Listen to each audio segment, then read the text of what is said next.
بسم اللہ الرحمن الرحیم۔ السلام علیکم ورحمۃ اللہ وبرکاتہ۔ رسول اللہ صلی اللہ علیہ وآلہ وسلم کی آخری وصیتیں: اللہ سے حسن ظن رکھو۔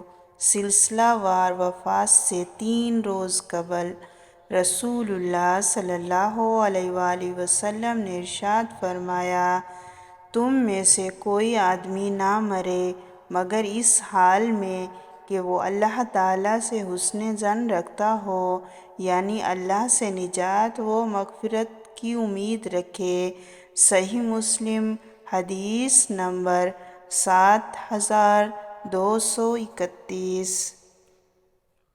رسول اللہ صلی اللہ علیہ وآلہ وسلم کی آخری وصیتیں: نمازوں کا اہتمام کرو، غلاموں اور محتاجوں سے اچھا سلوک کرو۔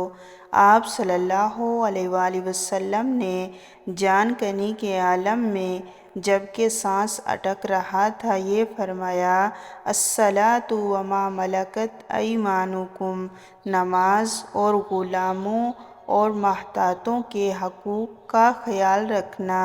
سنن ابن ماجہ، حدیث نمبر 2697۔ بہترین صدقہ جاریہ: خاتم النبیین صلی اللہ علیہ وآلہ وسلم نے ارشاد فرمایا، جو مسلمان بھی درخت کا پودا لگاتا ہے یا کھیتی میں بیج بوتا ہے، پھر اس درخت یا کھیتی میں سے پرندے، انسان یا مویشی کھاتے ہیں تو وہ اس کی طرف سے صدقہ لکھا جاتا ہے۔ صحیح بخاری، حدیث نمبر 2320۔